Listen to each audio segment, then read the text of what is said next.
Okay, before we get started, we're going to go ahead and give you guys the orientation to GoToWebinar, and this is the program we will be using from here on out, including the LPA Academy webinars, which are taking place the first 2 weeks of next month, and all of you have pretty much registered for most of them. If you have not registered, please go ahead and do so within the next 2 weeks or so. We will be using those lists to send out materials for those trainings before they get started. But on the right-hand side of your screen, you should see a panel similar to this one right here. The top piece right here, the orange box with an arrow pointing to the right, is basically a reduce and collapse. If you click on it, it will collapse the whole thing, and all you will see is these 3 buttons. I recommend doing that for most of the presentation until you need to ask a question or type in a question. And in order to do that, you'll go ahead and type in this blue box right here and then hit send right here. And that'll alert the trainers here in Sacramento that you have a question. And we will either simply answer the question, or at that point we'd go ahead and unmute you in particular and allow you to ask the question on the over the air. And the final button here is the hand raise feature. I think most of you already got the hang of that. Thank you very much for being self-learners there. And click on it once, it'll tell us a hand raise. Click on it again and it'll take your hand down. So that is pretty much it for the GoToWebinar panel. Are there any questions on the panel?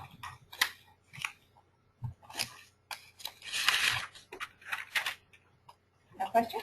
No questions? Okay, somebody did raise their hand, so that was Kathy. Kathy, did you have a question?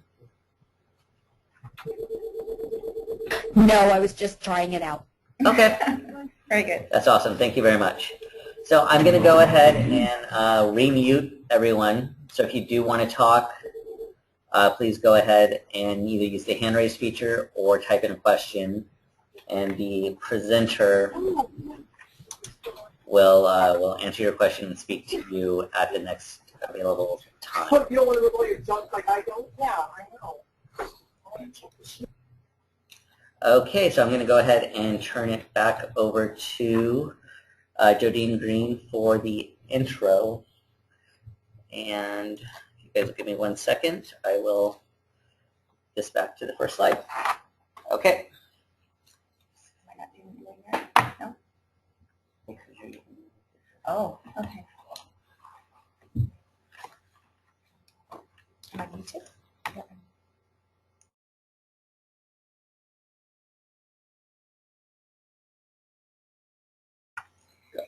Hello, everyone, and welcome to Community Care Licensing. And as many of you know, or may not know, this was supposed to have been just a DVD package for you, but because of some application difficulties, which we are working out, we wanted to get this information to you, so we're doing it live. We're recording this presentation, and we will include the DVD with the rest of the information to you and give it to you by the end of the week, or send it out by the end of the week, so you will have that. The DVD that we're doing today will not be the DVD we'll use for future trainings, but it's just what we can do today so that you can have the information, and we'll be able to do your self-paced training at that time. This training will go very fast. Today, we do not expect you to really follow along, because we would like for you to do that when you get the DVD. That way you can go at your own pace. And feel free to ask any questions at that time as well. So again, my name is Jodine Green, and I'm the manager of the Central Training Section. The Central Training Section is responsible for all mandatory and required training for community care licensing. The DVD that you will receive and accompanying training material are the first steps in what will be an extensive training program. This training will provide you with the basic steps for you to conduct visits and inspections on your own as a licensing program analyst. This prerequisite training is necessary to ensure that all LPAs entering into the academy enters with the same basic technical skills. And I say that because we found that Different staff will enter into the academy with different levels, and oftentimes it would slow down some of the other, some of the progress of our training. So we have this so that you will enter with the same training, basic technical skills. Some of the other training material you will receive includes the how-to guides, sample reports, and the FAST manual. The how-to guides and sample reports should be used to help you create reports in the training database. We'll talk more about this in a while. The steps is designed to allow you to practice writing reports at your own pace. The training of new LPAs is essentially a 5-step process. By watching the DVD, you are completing the first step. After viewing the DVD, you will be trained by either your manager or a mentor LPA on a variety of topics. The FAST specialists are also available to assist you with any FAST-related issues. Once you get the training material and you run into any FAST-related questions, or even when you go out in the field, that is when you will contact your FAST specialist. Your manager has been provided with a list of topics that needs to be reviewed by you prior to attending the LPA Academy. You will receive a copy of those items, as well as your manager, once you receive the packet. The LPA Academy is where you will learn the nuts and bolts of your jobs. The Academy consists of a series of webinars and then 2 weeks of in-classroom training conducted by the CTS staff and representatives from other units in the division. As the Academy draws near, you will receive an email with dates, times, and locations. Before attending the Academy, you will also be shadowing one or more experienced LPAs who will show you how to conduct visits and write reports. This is your time to ask questions and learn what it's really like to be an LPA. Some of you have been around for a while, but during the Academy you will see that there are some very new LPAs. So we have a checklist that requires that every LPA will, if you don't make all the visits at least you shadow someone and are familiar with the types of visits that we do. Once you are familiar with the process and duties, your mentor LPA will start to allow you to create your own reports and conduct your own inspections while they watch you and give you pointers. Once they feel you have everything down, then they'll allow you to start doing your own inspections. Before we actually get started on this training, I want to commend you on your decision to become a licensing program analyst. I'm sure you'll find it to be both challenging and rewarding at the same time. So with that, is there any questions on this training process?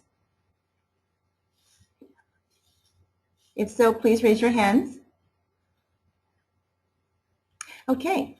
Well, doesn't look like we have any hands raised. So I'm going to go ahead and turn it back over to Ken Bennett-Gibson, who will guide you through the rest of the process. Thank you. Thank you very much, Jodine. As Jodine stated, my name is Ken Bennett-Gibson, and I am one of the trainers in the Central Training section. And this afternoon's presentation and eventual DVD will be split into 5 different chapters or sections. The first is the introduction, which we are currently in. The second is the community care licensing laptop systems orientation. The third is basic computer skills. The fourth is the field automation system, or FAS. And the final section is the licensing information system, or LIS. As we've previously stated throughout the training, if you have any questions, go ahead and raise your hand or use the question box to type questions in. And if you have any questions after reviewing this presentation or when viewing it on your own self-paced time, your supervisor or mentor LPA should be able to answer any questions you have or should be able to refer you to somebody who can. Now, we in the department have 2 people that are dedicated to troubleshooting and helping LPAs out with any issues they have with the field automation system. They are known as our FAST specialists, and their names are Aaron McKay and Nicole Smith. You have 2 ways to contact them. One is by phone numbers that are on the screen, and Aaron McKay's phone number is 1-530-513-1706. And Nicole Smith's number is 951-782-4255. 4953. Or if you're in the office, you can contact them using the email address, which is fastspecialists@dss.ca.gov, and they will get back to you as soon as they can. They do get pretty busy, so it might take a few minutes, but even if you are in the field, they are out there to give you the support you need to complete your visits and get on your way. A second resource you have is our unit, the Central Training Section. If you have any questions regarding training opportunities you've seen or anything you've heard at one of our trainings, feel free to call Mia Curtis at 916-651-5158. And if she cannot answer your question, she will go ahead and route it to whomever can. And just so you know, all of the PowerPoint slides you see in today's presentation will be included in the packet that you should be receiving by the end of this week or early next week. So in case you're busily handwriting, you will receive a copy of this PowerPoint here. And some other resources, one huge resource that you're going to use a lot is your local regional technology specialists. Now each office is assigned to one or more regional technology specialists, or RTSs for short, and their basic job is to act as your troubleshooting person, your own personal computer help desk when they're in your office, and you are going to actually meet one of the RTSs in the state today, Jordan Owens, who will be doing the third section. But they are actually a great resource. And there will be certain times when they can't help you out, and if they can't help you out, then they're going to refer you to one of two ISD help desks. And as you see on the screen, we have two ISD help desks. They are the DSS help desk and the app support desk. The Department of Social Services, or DSS help desk, is mainly for hardware issues. So you might want to email or call them if you're having an issue with your portable printer. And the app support desk will be your resource for if you have a special software you need to get downloaded onto your computer, or if you've lost your passwords. And you can look either of them up by going to the global address book and typing in either DSS for the DSS help desk or app for app support desk, and you should be able to click on the appropriate address. Now for those of you that don't know what ISD stands for, it is our Information Services Division, and they're basically in charge of all the computers, technology, network, and everything that goes on in our department. And we will be reviewing a resource for them later with Michael, actually, in the next section. So without any further ado, I want to introduce my colleague, Mr. Michael Saucedo, to start the CCL laptop systems orientation. And I'm going to go ahead and bring that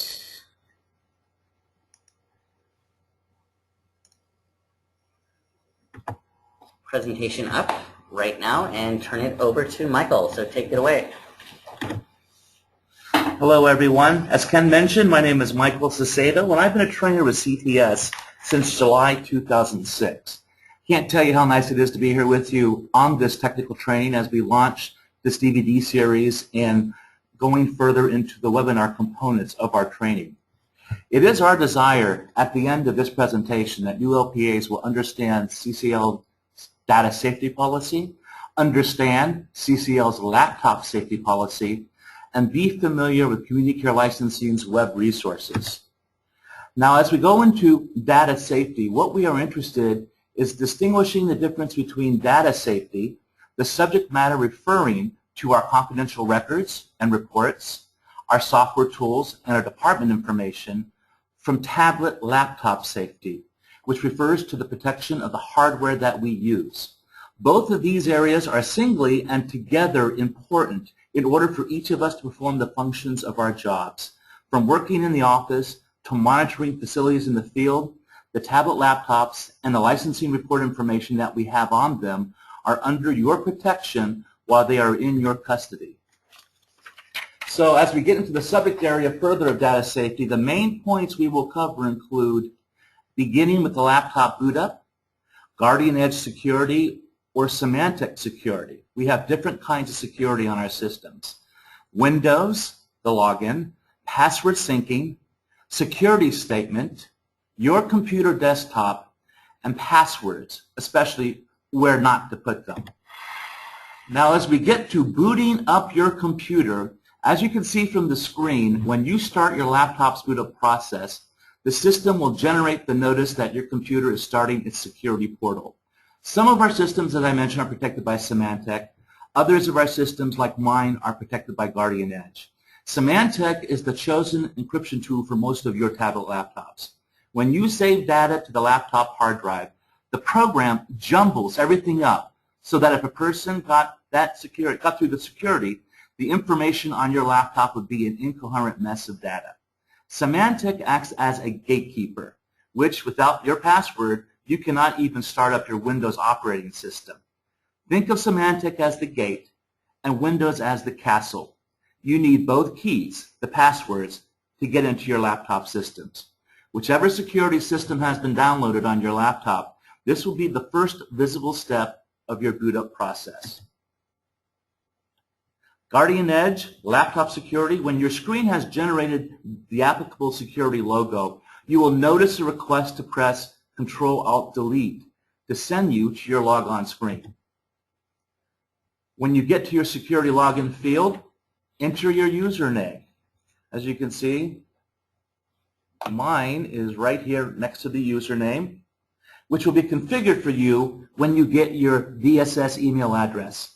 Your username consists of the first initial of your first name and then your last name up to the first 7 characters. Then this begins the password process. You now actually have 2 locks you're required to unlock by using your passwords, one for the security and one for Windows. However, in the interest of efficiency, the 2 different locks now only require 1 key, your Windows password. Symantec, Guardian Edge are able to detect changes in your Windows password whenever you are asked to update it. And in fact, I had to update that today because I got the 14-day notice. And so the password will auto-change to sync with the Windows password. Now you only need 1 password, basically 1 key to unlock both the doors. Now the Microsoft Windows XP Professional Running Startup Scripts field starts to generate.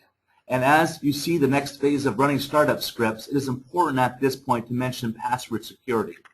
The question becomes, how do you safeguard passwords? Do you think taping them to your laptop is okay? No, this is not, and it is a serious infraction of the Information Security Office, or ISO, policy and may result in a disciplinary write-up and could even lead to termination of employment. So for safe password recall, many people use a subfolder file like the ones Jordan will be showing you to store your passwords.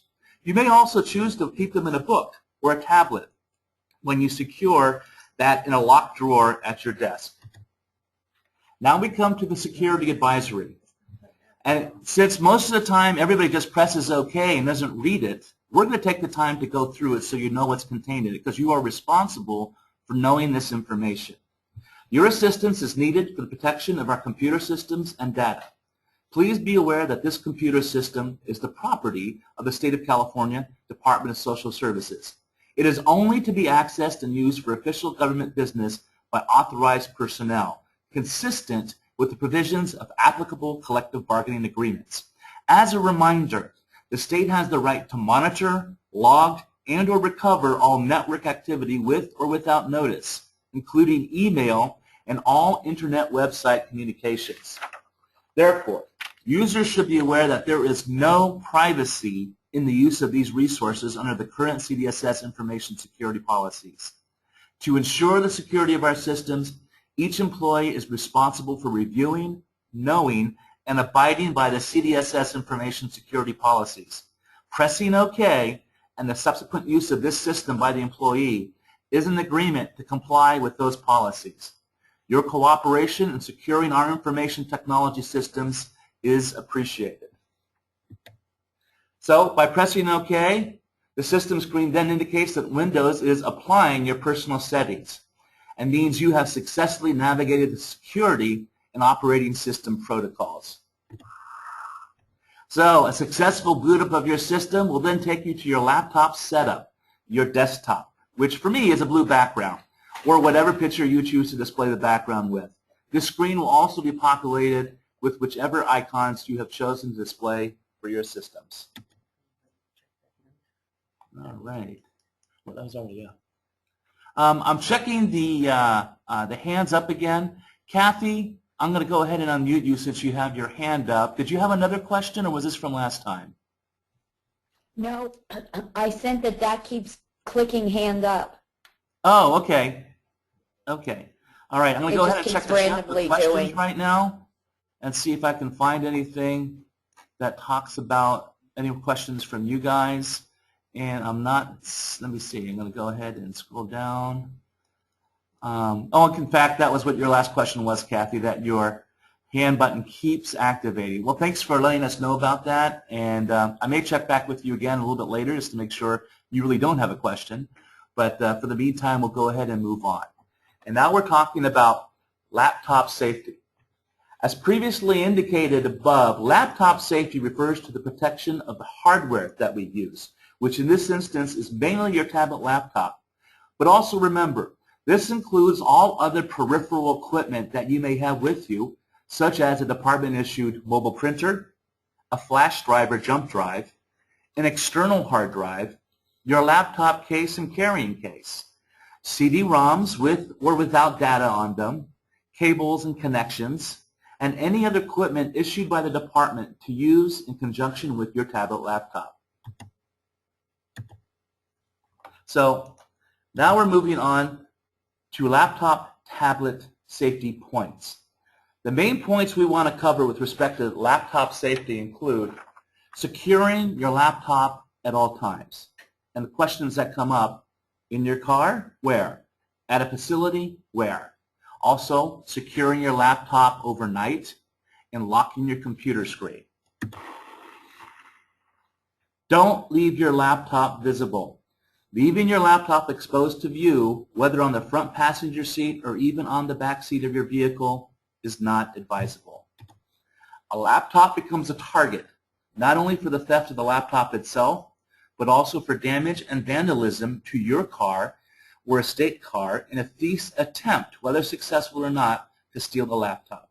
Even if the thief is unsuccessful in acquiring the laptop equipment, significant damage to your vehicle, a state vehicle or a rental vehicle, may have been avoided if the temptation to steal had not been there. It only takes a minute to secure your laptop out of view and thereby prevent some of the enticement that tempts someone into a bad act, if you could just keep it out of sight. So where would you store your laptop? Secure your laptop in your trunk. Store your laptop in your vehicle's trunk. It is out of sight and it is in a more secure place. Further, most trunk locking mechanisms now permit you to lock down your trunk so that even the use of the trunk lever by the seat in the cab of the car will not open the trunk should a would-be thief still break in and try to get into the trunk. The picture in this slide also shows another further effort some individuals employ to make it even more difficult for the would-be thief, which is a cable locking mechanism in the trunk. This is suggested, not necessarily required, but something to think about. So when you are utilizing your own personal vehicle for your facility visits in the field, also consider this. When your car is broken into and items are stolen from within it, it clearly is an intervening act of a crime committed by another person, and so you would not be faulted for that. However, consider the extraordinary expense that this places on the department to replace the stolen equipment and the security breach this would mean by having confidential information at large that could be utilized by criminals, jeopardizing every individual's name, social security number, address, and any other personal information that may go towards identity theft. So knowing that this headache could exist, I don't think entailing extra efforts to protect your stuff is certainly worth the effort. Do you think it is worth the extra cost to protect this equipment and information, knowing the voluminous amounts of forms and paperwork you might have to fill out with the theft? If you bring your laptop into a facility, when it is not in use, secure it in a locked room. You may have to walk away from your laptop to engage in a thorough inspection of the facility area and don't want to be hampered by carrying the laptop. Do you leave it out in a common area? No. Make sure you secure the laptop in a locked office at the facility.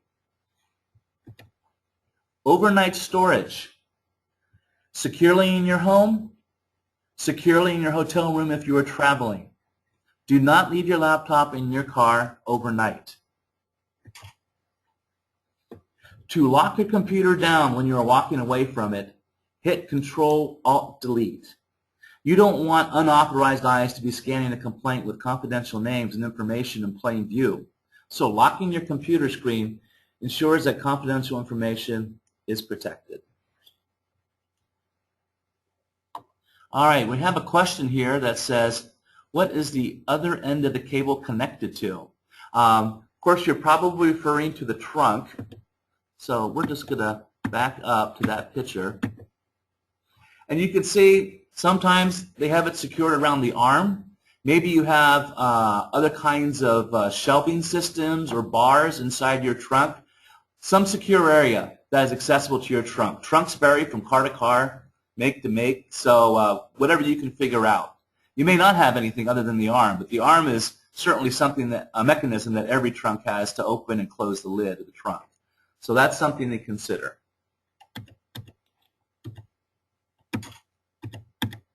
All right, we're coming to online resources. We're going to go ahead and see what online resources are available to you, the LPA, to use that the department provides you to assist when you are conducting your work.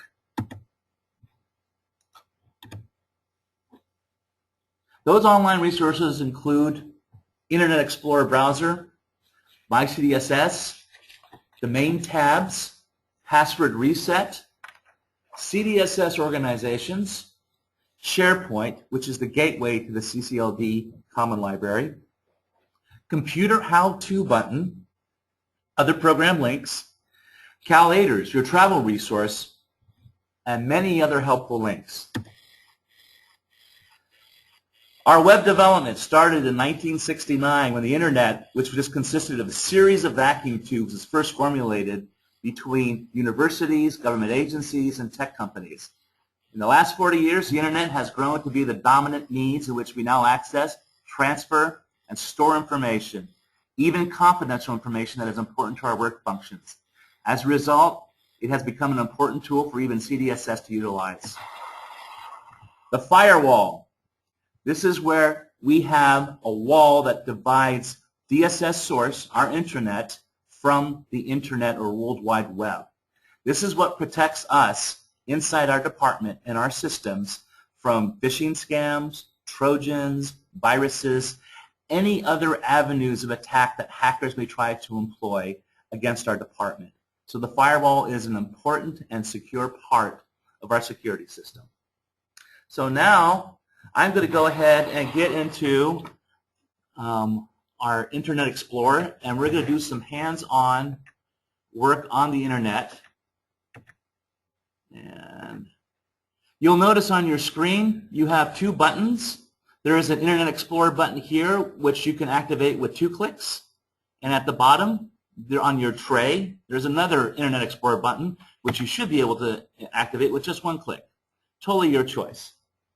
So here we come to the our DSS source page, and this is where all department and CCLD information may be accessed. Of course, you can see the obvious things, which is the logo, Happy Holidays. You notice we have a calendar, and we have a news, and here it lists all sorts of relevant department information of our extracurricular activities and some of our professional activities. But what I want to take you first is you'll notice at the top here, log into MyCDSS. Now, maybe some of you have already started to use this, some of you have not. But this is a tool where you can set up your own personal links, which give you quicker access to resources that you have for yourself. You'll notice here on the right-hand side, we have the computer help and the technology link subsections. Now, when I log into MyCDSS, I'm going to go ahead and enter my email name. I select a domain. We're dss.ca.gov. All these others are domain names that exist under the Health and Human Services Agency, which is our parent agency. But we hit dss.ca.gov. And I'm going to go ahead and put in my password, which you notice you can't see. And I'm going to go ahead and log in. And we come back to that DSS source page, but if you look on the right-hand column again, now it has my CDSS links. And you can see that I have this, and what it did basically is it moved down the computer help and technology link subsections. So now I have here, since I'm a trainer, and many times we go out of the city for training, I have things that are going to help me in my resources to do that. There's CalAiders, hotels, credit cards, the rental car agency, Southwest Airlines, Swaybiz. Again, things that I rely on when I go ahead and conduct training. I'm going to go ahead and check real quick again to see if we have any hands up. I want to make sure we're answering people's questions just in case people are looking. All right, see, the last question is still from Arnie regarding the cable connection. We're going to hit questions. And I do not see anybody else's hands other than Kathy's automated hand. And so we're going to go ahead and go back to the screen. Now, my CDSS, you can go ahead and get into and start for yourself by going to this link right here where it says My CDSS Resources. So if you click that, you come to this screen, My CDSS, how to create and manage your account. And you have create a new account, recover my password, change my password, log on to My CDSS. So this is the page you'll want to come to if you want to go ahead and set up an account similar to the one that I showed you where I have my personal links. So I'm going to go ahead and back out of this. And we're back to the DSS source page, which is the default generated page that comes up. Now I want us to look at these main tabs. The main tabs are the ones here at the top that say CDSS Organizations, How To, References, Human Resources, SharePoint, and Public Programs. One thing I want to share with you is sometimes people are a little hesitant, especially if they're getting into new database systems or new functions to explore. Well, you're not going to break anything by getting into buttons that you're not familiar with. And in fact, that's how you're going to learn to navigate around these systems. So if you haven't already, going into CDSS Organizations, for example, you can see all the different organizations we have here in the department. And since we're in community care licensing, and you might know something about community care licensing, you might be interested in seeing what the other divisions are about. So you have the links here for administration division and the different branches within. For example, if we go to estimates branch and we click that, basically what you see here is a picture of the branch chief, Jane Christopherson, and it's like a business card. It gives the basic information how to contact individuals and the routing that you would go to in order to take a look and contact somebody in estimates branch. But it doesn't really go into more detail than that. I'm going to take us back out of that and go to Community Care Licensing Division. And it's the same thing for us here too. This is our division. Picture of Jeffrey Hiratsuka, our Deputy Director. And again, kind of business card information about our division. So this is good basic information, but it doesn't really go into much detail. So I'm going to go back out of these pages and get back to our default page. I just hit the back button, and I just got back to where we were. Now, if you are to go to SharePoint, though, I want you to go ahead and click on SharePoint. SharePoint is the gateway to the CCLD Common Library and all the more specific division-related information that we rely on in order to do our jobs. You'll notice that this has all the questions that people might ask about SharePoint. You can get your answers here, and it talks about how to use SharePoint. You'll notice on the left-hand side, there is a column and a division. Since you are a staff person for Community Care Licensing Division and ID'd to this division, when you go to SharePoint, it will automatically populate this box here with Community Care Licensing Division. And in fact, you won't have permissions to go into any other division within SharePoint because it restricts us to our own division. So we click on Community Care Licensing Division, and where this takes us to is for a lot more seasoned individuals in community care licensing, this page came up and it was used to be called the Common Library. I don't know if anybody really calls it the Common Library anymore because now we go to SharePoint to find it, but it's structured the same way. And here you're going to see a lot of really helpful CCLD information resources. You can see CDCB Corner, and look at that. That Central Training section. That is us. I'm going to go ahead and click this button, and you can go ahead and as soon as we get into Central Training section, you'll be able to see some of the resources that we have put online for everybody in the regional offices and the headquarters to use. We have our training calendars. We have other training resources. Here's online and other CCL training. I'm going to go ahead and click this button. And where this will take you is to a page of Field Office Training Library. And this has PowerPoint presentations and other resources that we've embedded in this page so that if you want to refresh yourself on visit types, role of the LPA, reporting requirements, personal safety, mandated reporting, you can. I'm going to go ahead and hit Key Indicator Tools Training. And this will come up and you'll see that using the kit, the first button, if I hit that, this will go ahead and take you to a PowerPoint presentation that will talk about how to use the key indicator tools or the kit, including zero tolerance violations. So you can see you can access this PowerPoint presentation by going through this button here. And we have also broken out among programs, adult care program, child care program, children's res program, and senior care program, the different kit types and the zero tolerance guides. If I were to hit zero tolerance guide under adult care programs, and you would break it out to the even more specific facility types and also end with civil penalties, you can get this information at this resource. I'm going to back out of this particular central training section button, go a little bit further. Let's go ahead and take a look at another button, CBCB Corner.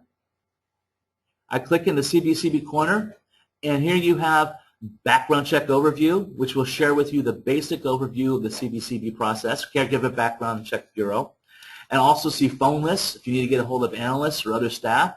This is information that you can access here through SharePoint into our common library, or what we now call the SharePoint library. So I'm going to go ahead and back out of SharePoint and go all the way back to our default page. Now, think about this. What is probably one of the most important resources that would help you if you have a problem with your password? Well, let's go right now and look at featured links, which was right in the middle of the page. And let me call attention to something else too real quick. If you notice that this is how the page generates itself when you first hit the Internet Explorer button. But you'll notice here on the right-hand side there is a scroll bar. So what that tells you is that all the information that's available on this page is not immediately visible. So what you want to do is go to the scroll bar and scroll down and see what other information is accessible. And you can see we have other information here that we'll touch on. But I wanted to let you know and make you aware that the scroll bar there is there for you to use. So if we go to the middle of the page, under Featured Links, you see the Password Reset button. Again, this is a very important link for you to remember. Should you ever forget your password, this is where you would go to access your login account and reset and change your password. Since most of you are new, you may still need to register. So we're going to go through the registration process now. So I click Password Reset, and this brings up the Password Reset tool. And you'll notice here, you must register option 1 before you can reset your network password. So after you finish this presentation with us, I would highly recommend that, and if you have not registered yet, register now. Because if you are out in the field and then all of a sudden you have a password problem with your tablet laptop, you can't re-register your password out there without having done this function first. So go here, click Register, and you'll notice that the user login ID is automatically defaulted to Ken Bennett, K. Bennett, because this is his laptop system. It shows his division because he went ahead and clicked Community Care Licensing, and he configured his email address correctly. So now that he's got this information here, and you would put that in there for yourselves, you would go ahead and register your challenge words. As you know, whether like with banks or with other security systems, with your use for your email, your other kinds of accounts, they often have these questions to challenge you with, so that if you answer them correctly, it will let you further proceed.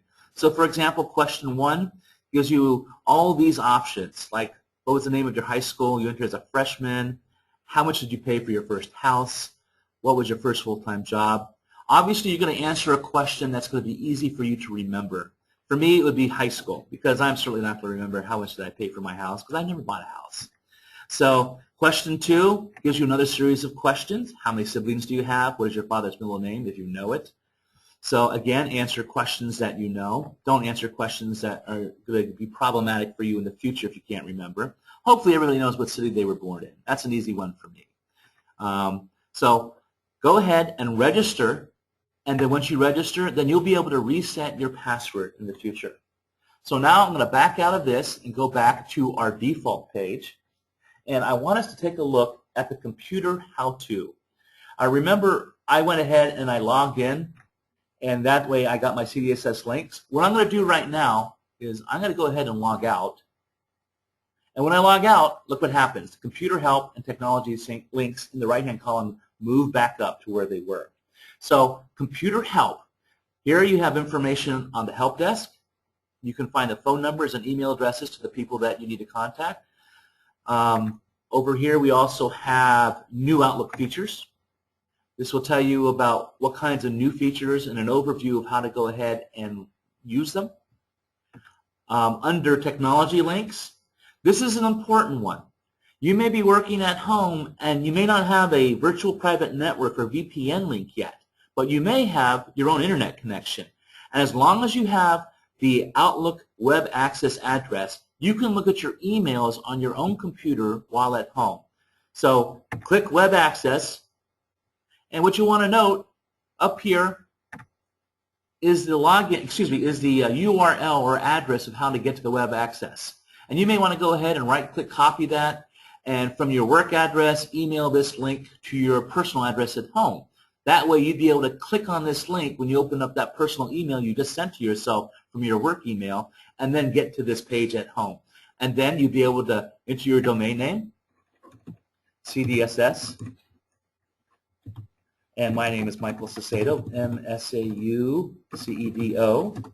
And I put in my password, which I just changed today, so I hope this will work.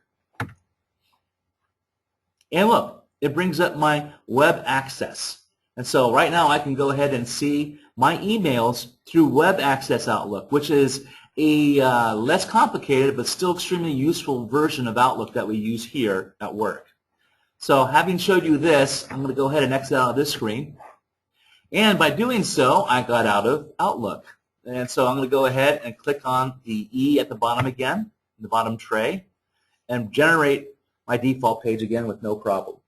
So other program links I want to share with you as I begin to close out this particular section. Over here, forms. Click the forms. Oh, and you know what? I'm going to go ahead. I've just been queued to check real quick to see if we do have any questions. I get to talking, and I don't always look at the questions. Okay, Kathy, you said my voice is garbled. I'm sorry about that. Maybe I'm talking too loud. I'll also check to see if we have any hands. Are there any other questions? What I'm going to do right now, Ken, we're not muted, are we? Can everybody speak right now, or are we muted?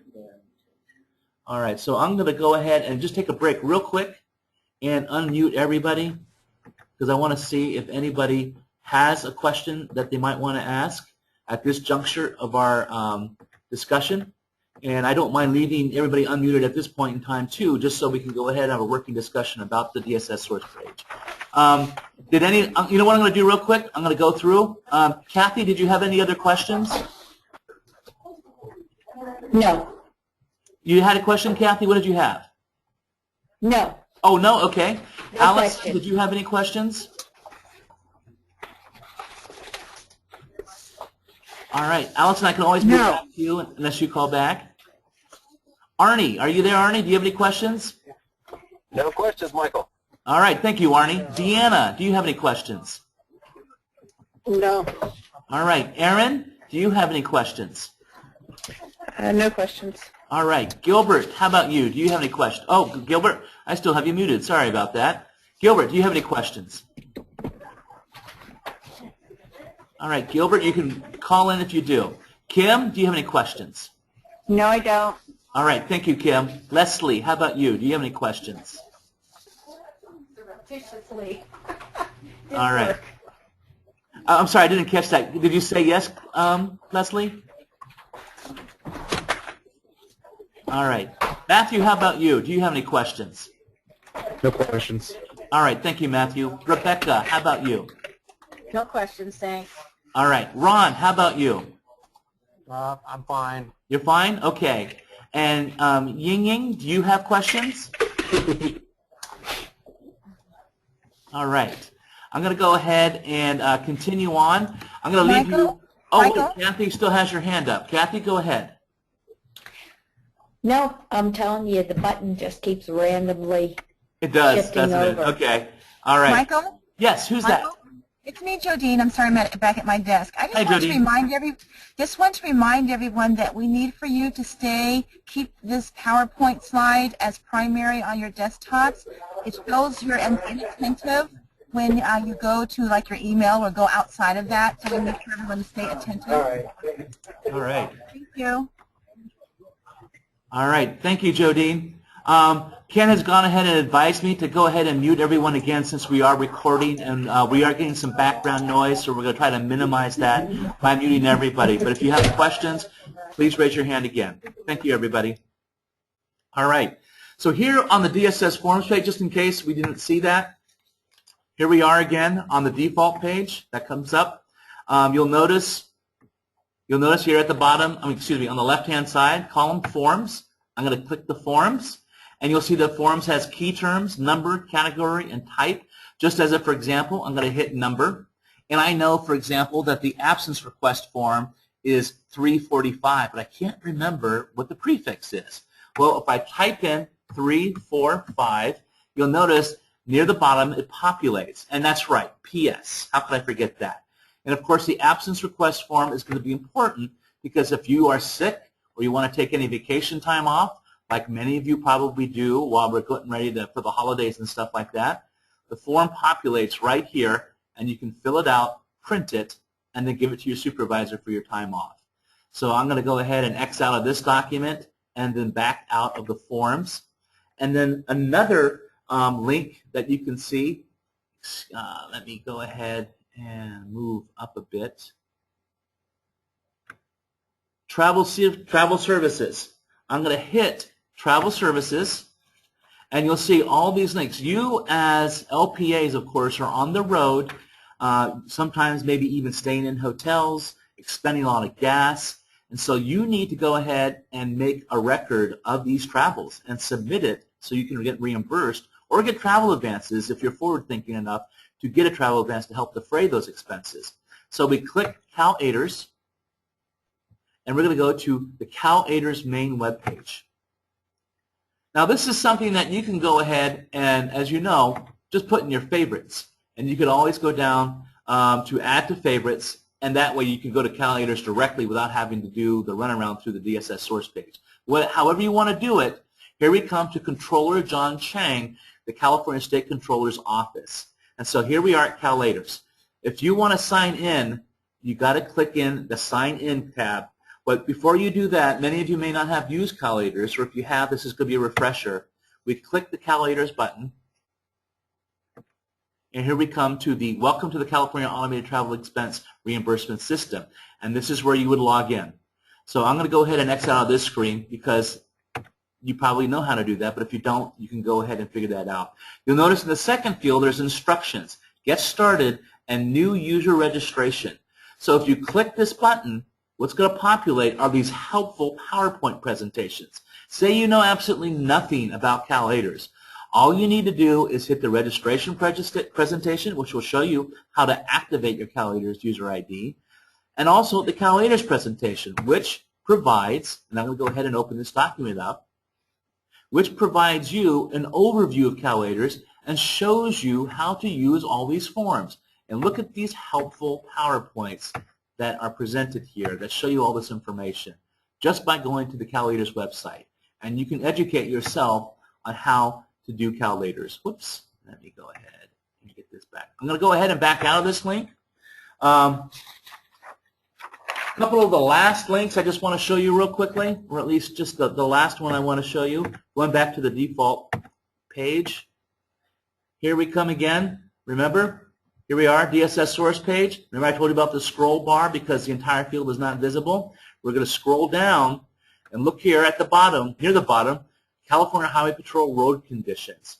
Now, for an LPA, this might be useful. Say you're making some facility visit plans for the afternoon, and you're getting ready to leave, and you want to see, all right, here we are in Sacramento, but let's go ahead and choose one for Los Angeles. So I choose Los Angeles, and look at that. This information shows you all the areas where these most recent accidents and locations where they have occurred. Traffic collision, hit and run, and look at the time. It's only 2:06. It's 2:06 right now, and these have been populated just in the last 10 minutes. So this gives you some pretty up-to-date information on these links. So something to consider. The California Highway Patrol Traffic Incident Information page. I'm going to go ahead and back out of this and go back to our DSS source page. And I'm going to X out of this page. I'm going to bring back up the PowerPoint presentation I was just speaking from. And I just want to go ahead and thank you and good luck in your job as an LPA. We hope this information that we provided you and through the DVD that's being recorded will help you in the future. And again, if you have any questions, here is our information, the Community Care Licensing Division Central Training Section, and our mail station for you to contact. Thanks again. I'm going to turn it back over to Ken. Hey, thank you very much, Michael.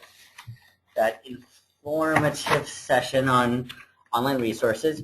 We are going to go ahead and move on to our second section, which is the basic computer skills section of today's training. And with joining me for this one is Mr. Jordan Owens, RTS Extraordinaire for the Sacramento area. And as I reviewed earlier, RTS is a regional technology specialist, and they are our how-to people for any computer issues we may be having. Now, the objectives for this section will be to know the recommended method for operating your tablet computer. We're going to be familiar with the tools and with some tools and resources, and finally, you are going to understand how to set up your FAST workspace. And without further ado, I'm going to turn it over to Mr. Jordan Owens. Hello, my name is Jordan Owens. I'll be conducting the basic computer skills training. In this, we are going to be focusing on three major topics. The first topic we are going to talk about is power options. The second topic is network resources, how they're useful for you and how you can use them. And the last topic we are going to discuss is the unique software that is needed to be an LPA. We will start our instruction with power options. In order to turn on your laptop, please use the slide button on the front of your computer as shown in the picture. Any other slide switch can lead to errors. We request you only use the main power switch. This includes the button on the left side of your laptop, of the tablet. It is not a power button, but it will turn it on. When turning off your computer, you have 4 different statuses to choose from: shutdown, log off, standby, and hibernate. To get to any of these options, you will click on Start, and then click on Shutdown. This will bring up the dialog box as seen. You will then be able to select each of the power options from the drop-down list. Shutdown. This will be used when you are done for the day. Shutdown reduces power consumption to no, but this state takes the longest to get your computer up and working from. Standby. This state will reduce power consumption to about 30% of normal. This is very useful for when you are traveling between facilities because it only takes a few seconds for your computer to come back up. Log off. This state does not reduce power consumption at all, but is necessary for certain updates to be pushed to your computer. This is used when you are this is only used when you are instructed to do so. Hibernate.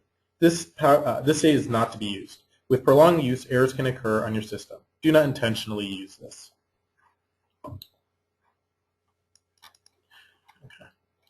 Probably check to see if there are any questions really quick. Okay. We are now moving on to network resources.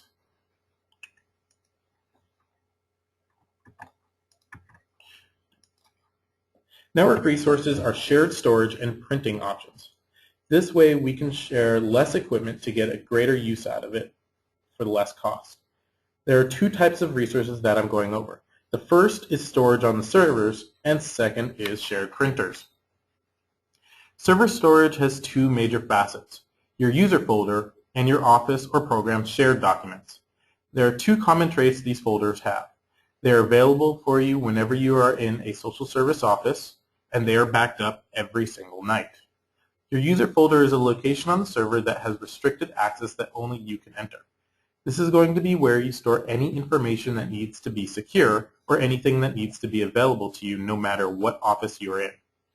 Your office's shared document folders are going to be the location where you will find any information needed that is important for the whole office. To access these folders, we will need to open My Computer, click here in the address bar, and type / the one above enter, CDSS / CCLD.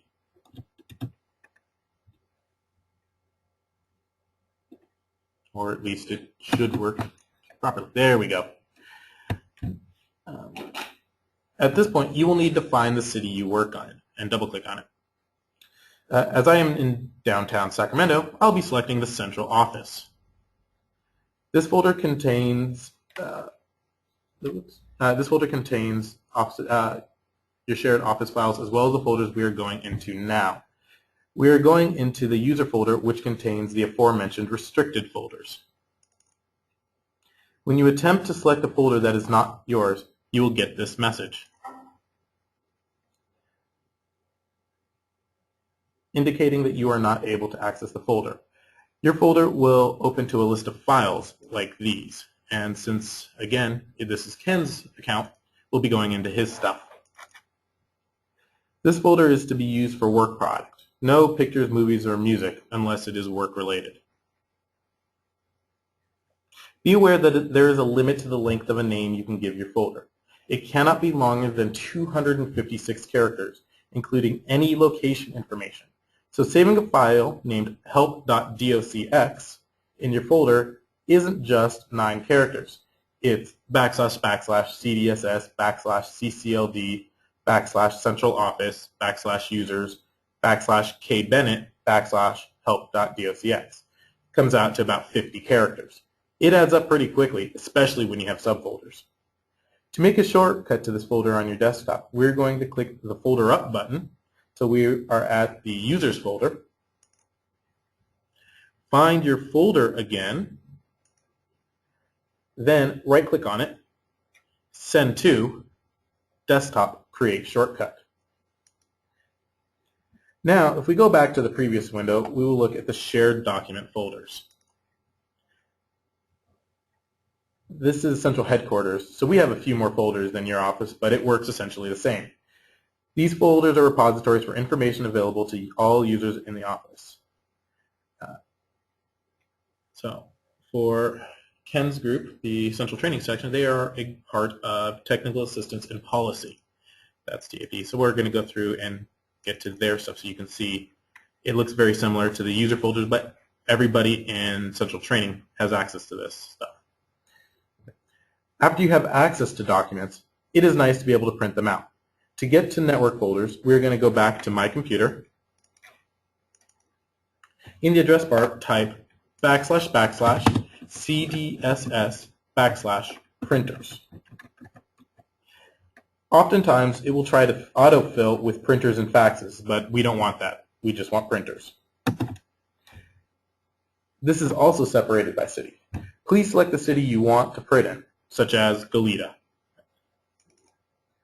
At this point, you have a list of available printers or an office name if your site is large enough. To figure out your printer, look at the label printed on the front of the device. When you find the one you want, right-click on the printer and click Connect.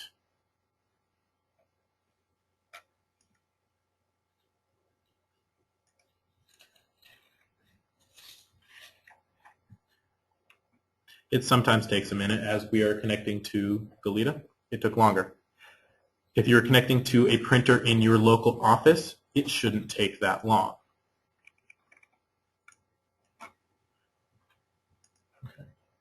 We're moving on to the unique software that you are going to be using. We're going to start off with OnWeb. This is your gateway to LIS, Licensing Information System. You will have a shortcut on your desktop. When you click on the link, this page will open. Click on Global Access point to launch the software. Occasionally, when LIS first starts, it will start minimized on your computer.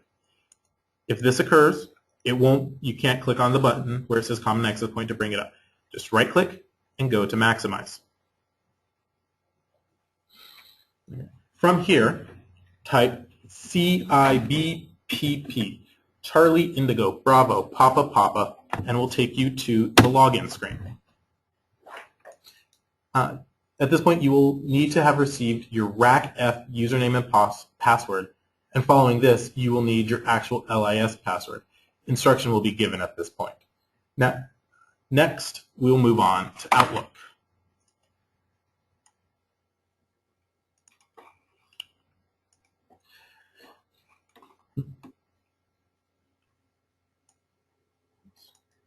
This is your email program, used to organize and communicate throughout the day.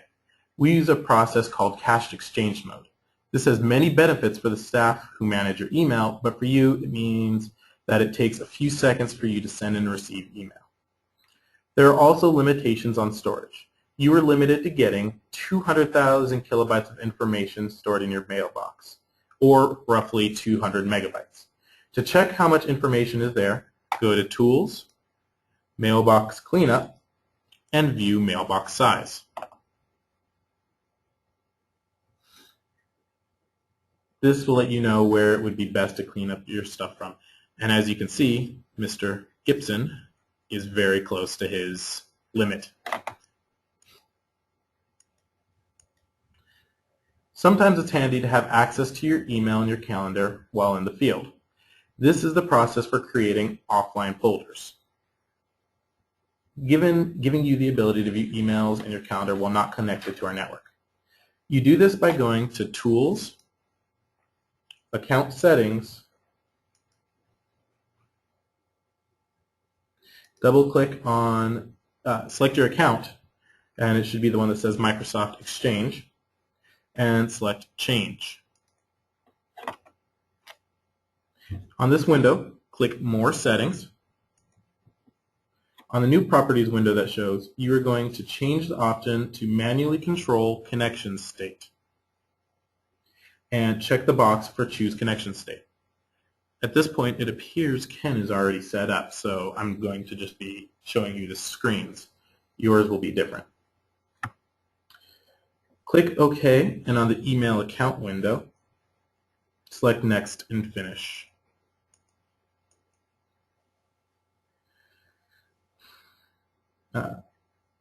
Now go to Tools, click on Send Receive and Send Receive Settings, and define Send Receive groups. Check all three boxes in the top group. Now click Edit. Now on this window, select only your calendar and contacts and inbox. Click OK and close. Now at this point, your offline folders are set up and ready to go. One more way to get your email from any computer is through Outlook Web Access. To get there, open up any web browser. In the Internet, though Internet Explorer works best. In the address bar, type https://ca.mail.ca.gov/OWA. And as Mikey showed you earlier, log in using your account information.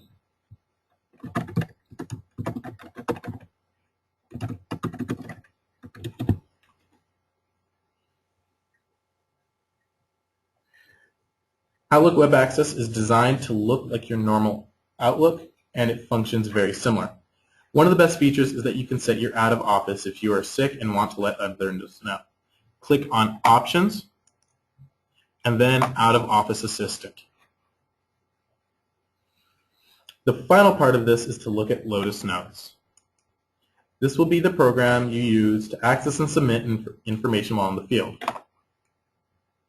When logging in, Lotus Notes has a different password than Windows.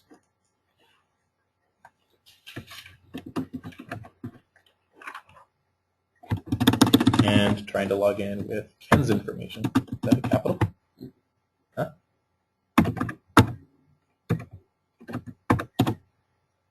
Hopefully I can type it right. Woohoo!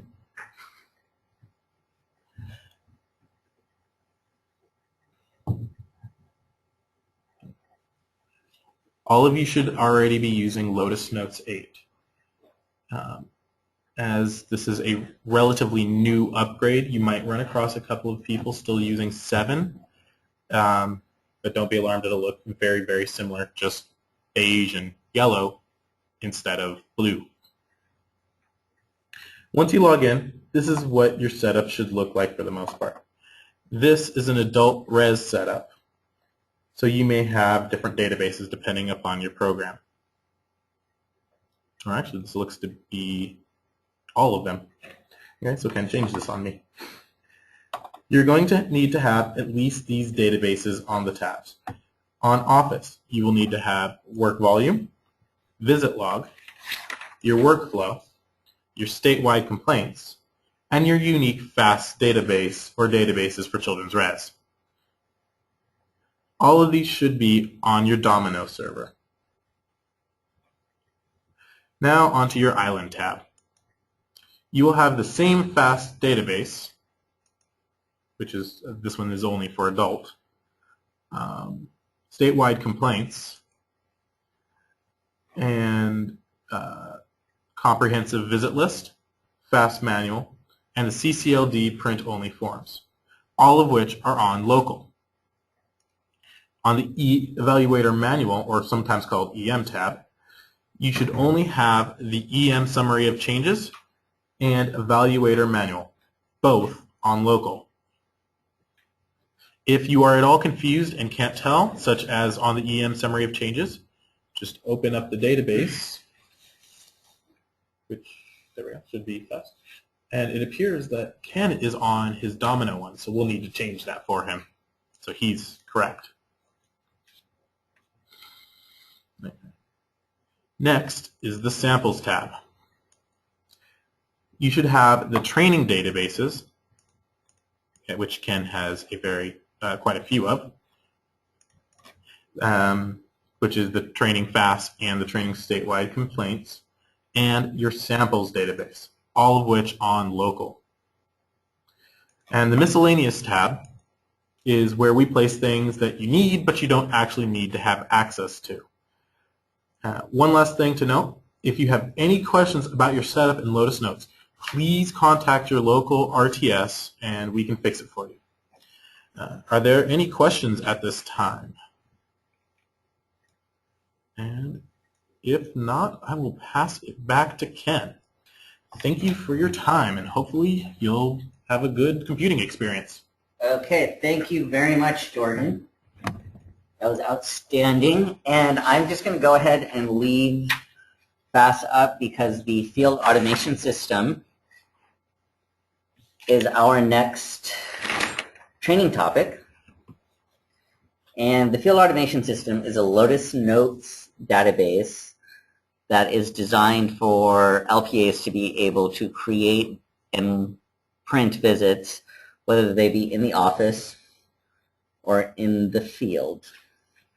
So as Jordan already said, the first step is to click on your Lotus Notes icon on your desktop and then enter your password. And he already went over the basic setup. So before we get any further, I want to go ahead and point out the differences between the Office tab and the Island tab.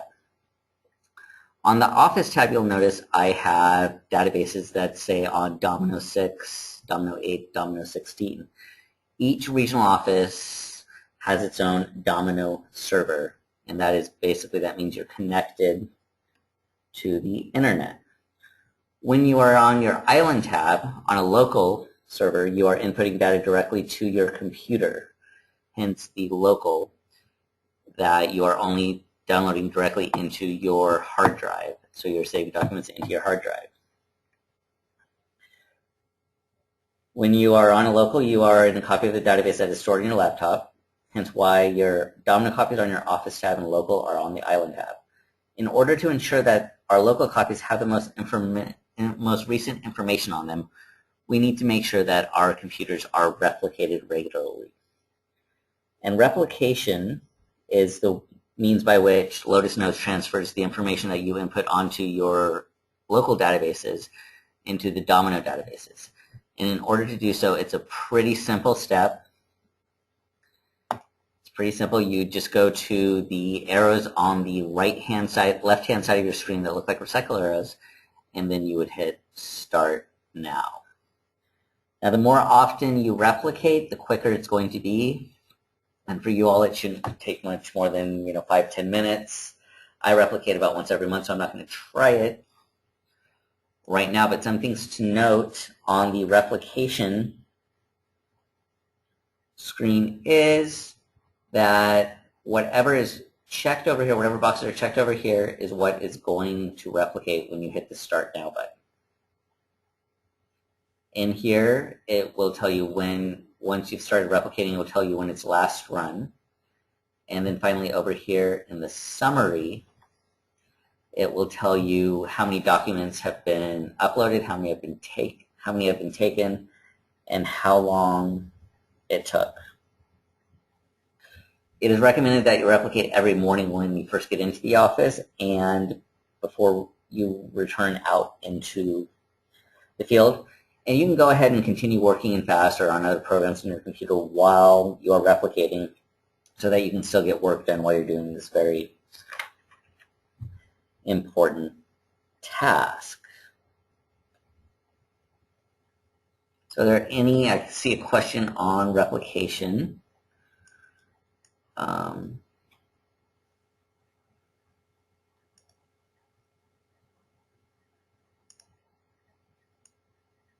Looks like we had a question.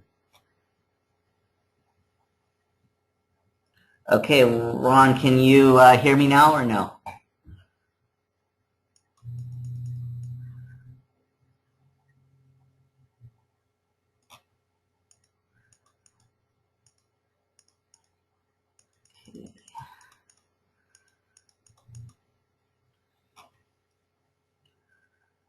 Okay, Kathy, you asked a question on, do we set the widgets or should they be installed before we receive the laptop? Kathy, I'm going to unmute you. What did you mean by widgets?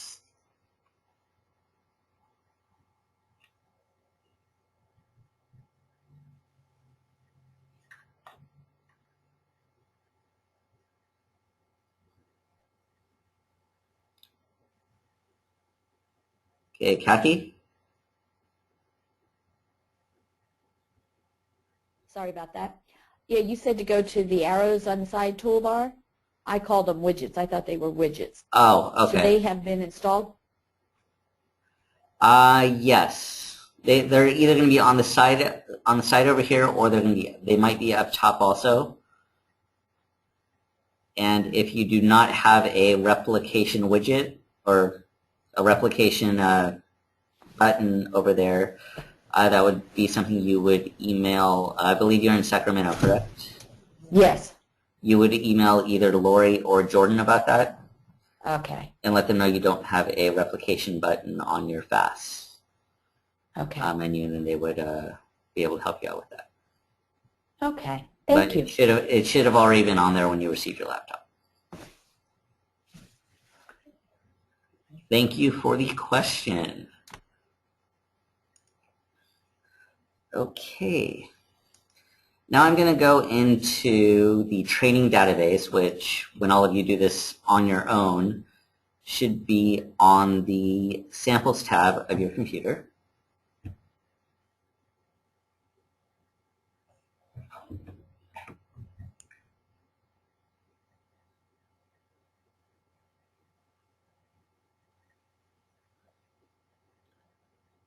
And it's going to open up for in whatever way you last left the database itself.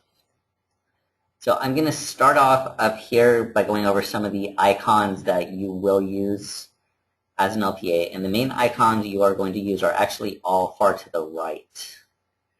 So the plus sign here is going to give you the current view I have here, which is to expand just a single object. So if I click on Little Roadrunners Infant Care here, and I press the minus sign here, it's going to reduce just that one facility type. If I hit the plus, it's going to open it up one level, and if I hit the plus over here again, it's going to open it one other level. Now before going any further, I want to explain the twisties. If you look right here and see the arrow that is pointing down, these are what we call twisties, and a twisty is basically a way to let you know that there's more information below a certain subject. We look down here on the LIC 809 for Little Roadrunners Infant Care. We see that the twisty is pointing to the right, and that means that there's more information under this 809, so there might be a 809D or something along those lines. So I'm going to click on it, and we see that there is a civil penalty form underneath that, as well as two 809Ds. And if either of those had other child reports under it, then there'd be a twisty right there too. Now let's say I wanted to look for a facility, and I just kind of want to scroll through it. If I go up here to what looks like to be a double minus sign, or it looks like multiple minus signs, if I hit the multiple minus, that's going to reduce everything on my screen. And of course, if I do plus, it's going to open everything up on my screen. If I continue going over, I can see I've got a pair of binoculars here, and that is going to allow me to find a certain document or something, but we're going to get into searching a little bit later. And then this one here is the refresh button. Now the refresh button is going to be handy for you when you are in the field, and when you are not in the field, when you are in the office and a fellow LPA comes over to you who happens to be on duty that day and says, I just took a complaint for you, it's on the Domino server, and you're on the Domino server. It might not show up until for a few seconds, but if you were to hit the refresh button right here, that's going to give you the most up-to-date version of the system that is on the Domino server.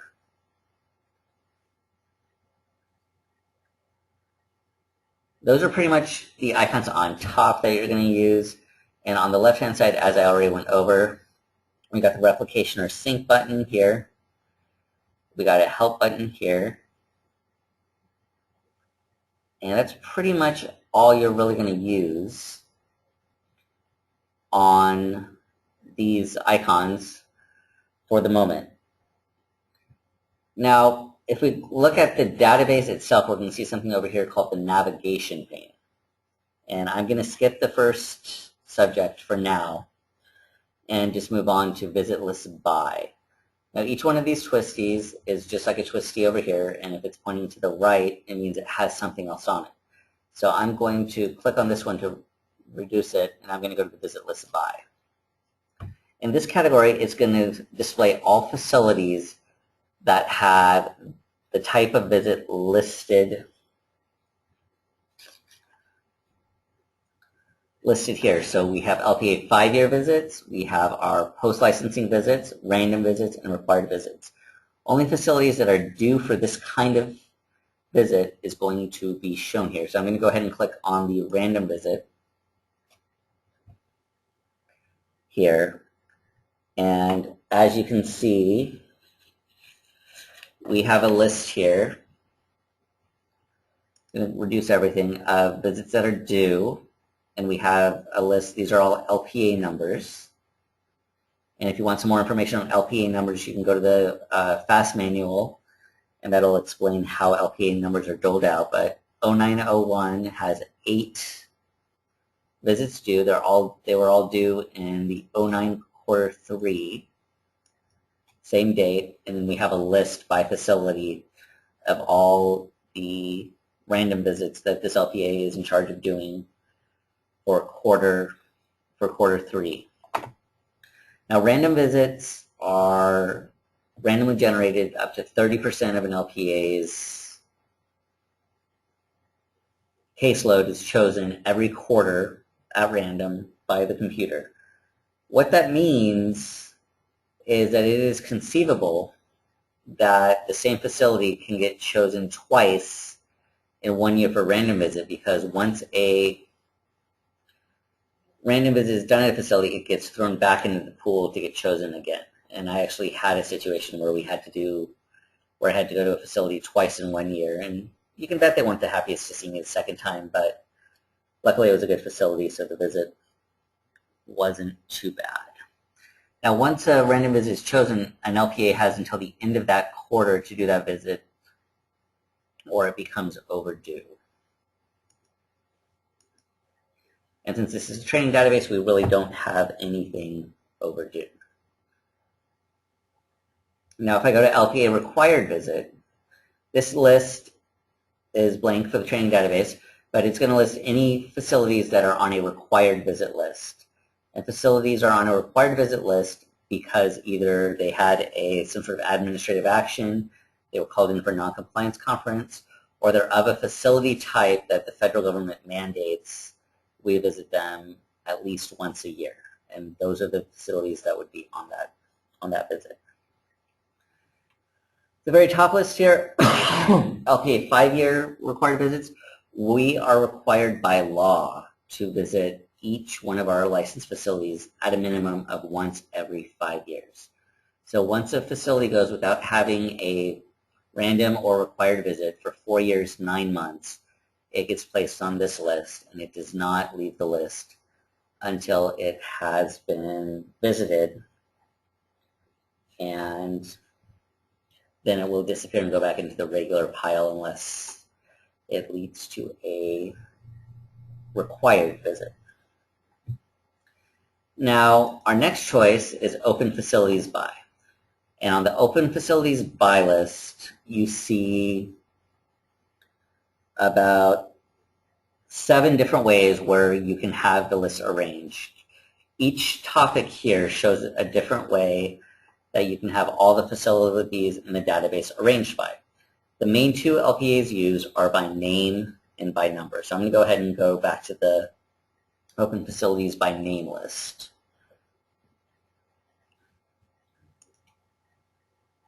And here we can see we have a list of licensed facilities by name. You'll notice that each one has a twisty by it. So we are going to go here to Lilo and Stitch's group home. On this list, you can see right here in blue that we have the facility number, the form type, so that's facility profile here. We have the type, which is 730. Each facility type has a number. Status is 3, and 3 means licensed. And once again, for a list of the status types, you can refer to the FAST manual, which is going to be in your binder. And finally, LPA code. If you look at the header bar up here, this header bar is going to change for each different view that you have a choice to do. So this is the view by name. If I go to number,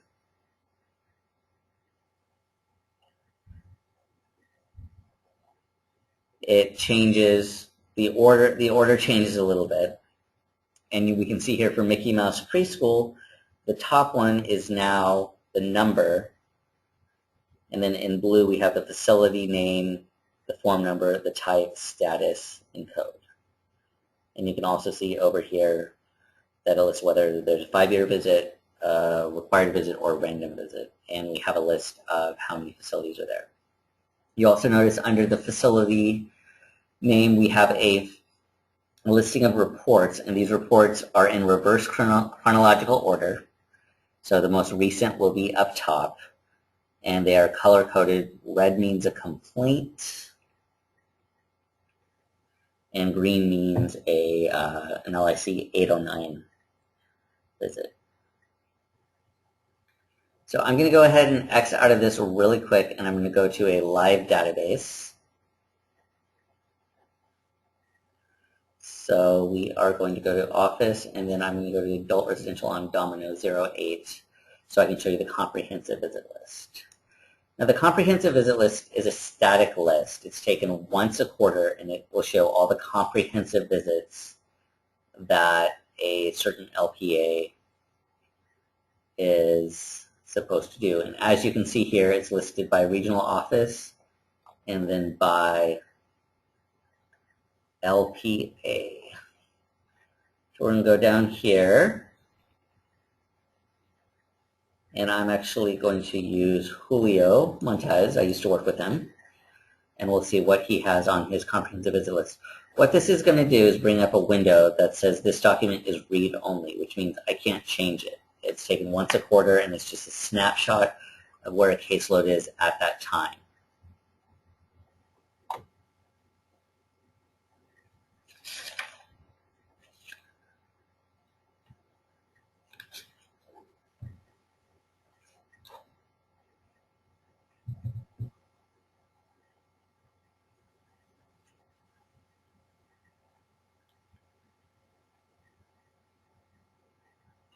And now it has opened the facility, and you can see it's opened up in an Excel spreadsheet, and it lists all the he has 9 5-year visits due as of December 1st, and it just lists the due by date, visit type, the zip code, and facility. Now for the other lists we went over in the visit list by category, as you do a visit, it's going to get deleted off that list. This one stays the same, and you cannot delete it. So we are going to go back into our training database and continue on down the road, down our navigation pane. And we're going to go into main documents. And main documents is basically used for information on facilities and your LPA information. So you can go in here and look yourself up. I'm going to go to LPAs by name, and I'm going to search for myself.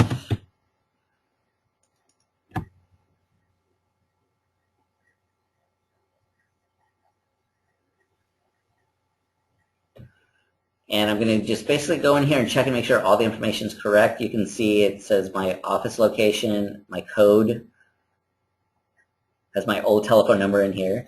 Now, since my information is incorrect, I need to email the FAST specialist, either Aaron or Nicole, and have this information fixed. It lists my manager information for the, since this is the training database, it doesn't say Jodine, but if that was incorrect, you could also ask the FAST specialist to have that changed, and finally my regional office information.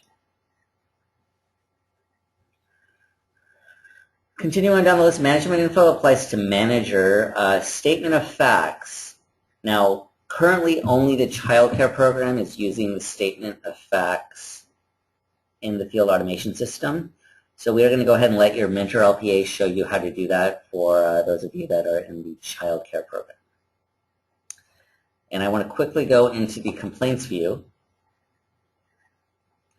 and show you guys that the complaints view has a navigation pane, just like the regular FAST. And once again, each list is arranged by the description here. So if I want a list of complaints in the database that are by due date, I can hit complaints by and due date. And you can see that because I've selected due date, it's in red, and the rest of my options are green. Now in FAST, this is where you would go to create an unlicensed complaint, and we'll get into that more at the actual academy and during your self-paced training working with the how-to guides. So I know I'm going pretty fast. Are there any questions at this point on kind of how to get around in FAS before I get into searching? Okay, there are two basic ways to search in FAS, and there are two different methods they search. If you search using the searching toolbar up here, it is going to search for everything you put in there in different documents. So let's say I wanted to do a search of all the facility documents that have my name in it. I can type in Ken Bennett Gibson and then hit enter. And these are all the documents that mention my name in the training database. Now I'm going to clear results because let's say I wanted to look for a certain facility and I was, decided to use the search bar. There's a facility in here called Scooby-Doo Seniors. So I'm going to type in Scooby-Doo and hit enter. It's showing me everything that has Scooby-Doo in it, but it didn't actually take me to where on the list Scooby-Doo Seniors is so that I can see the exact arrangement of all these reports. So if I click down here and then type in Scooby, it's going to take me to the listing, the facility listing for Scooby-Doo Seniors, or the closest match thereof. You'll notice that I'm on LPA's by name, or the Office Open Facilities by Name list. Now, if I were to try to type in a number, let's say I wanted to do 193600129. If I were to just click in here and start typing that,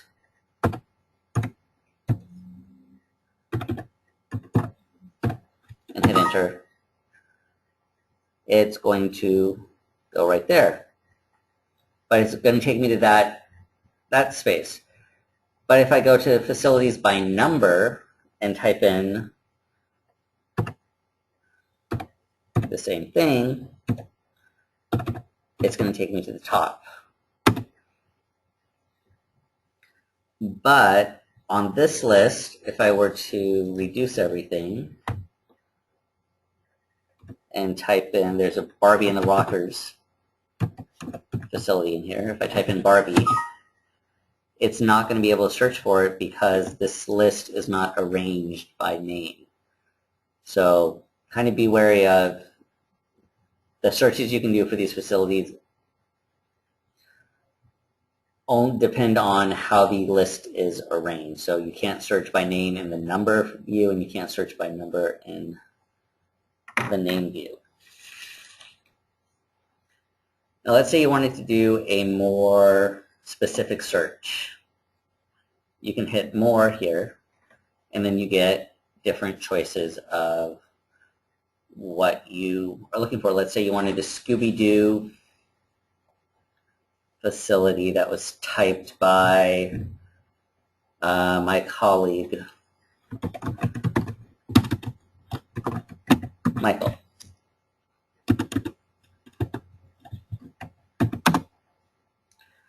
I can add that in, and it's automatically going to add it in. You can do that for all these facility types.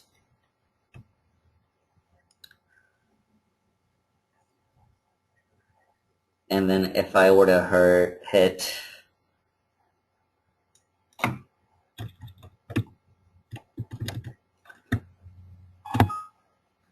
search here, it would give me any documents that have Michael in it. Apparently isn't authored in anything, so we'll just use me again.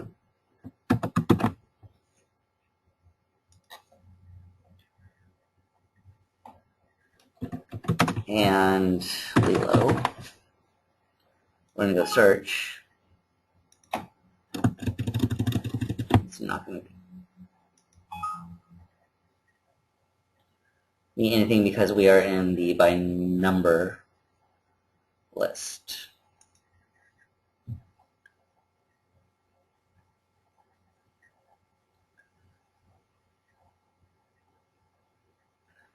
So that's pretty much it for searching. An important thing to remember when we are searching is that in order for a database to be searchable, it has to be indexed. And in order to index a list, you need to first be connected to your Domino server, and you need to be on a local copy.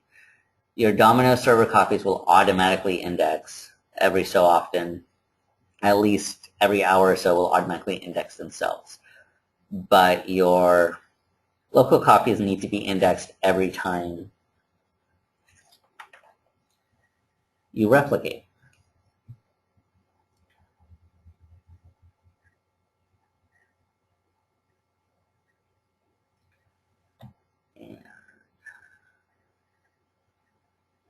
I am going to go ahead and go to a local copy.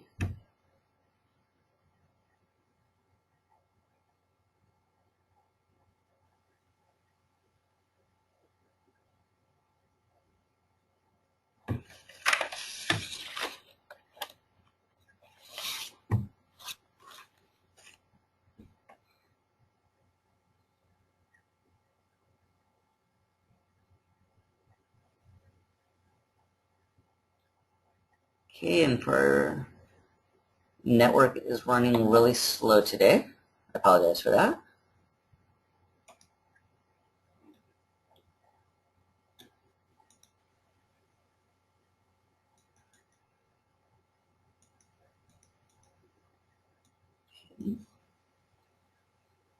Let's see any questions.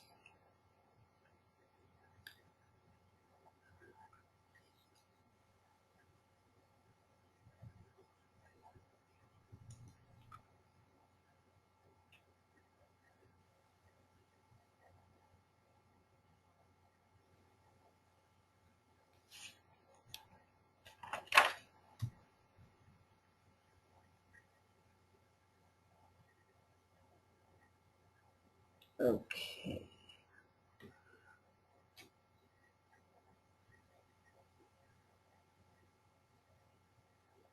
So this is still thinking. Are there any questions while we're waiting for this database to open?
Okay.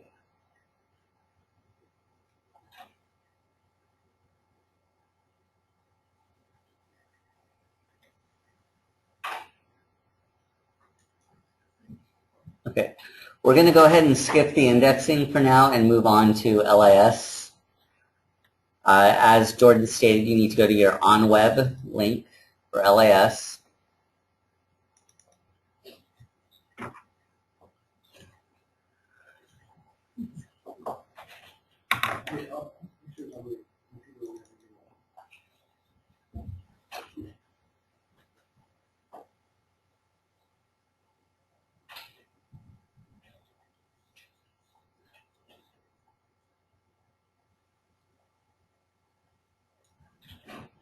Okay, so once I click,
okay, and as Jordan did, I'm going to go CIBPP.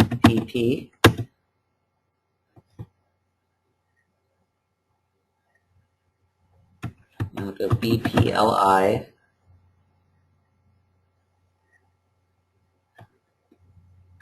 KB.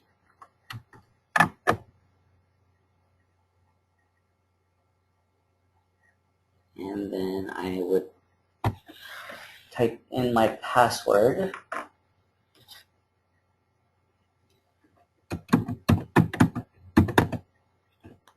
have to see if I have it right.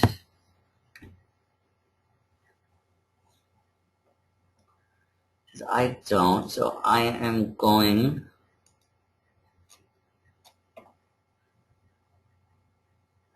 to go in here. And what I'm going to do is we're going to go about 10 minutes over, so I hope that's okay with everybody. But I'm going to give, since we've been sitting here for 2 hours now or maybe more, why doesn't everybody come back in 5 minutes? And we'll knock out this final section by about 2:15. So if everybody can be back by 3:05, that would be great. And when you do come back in, just go ahead and write a message.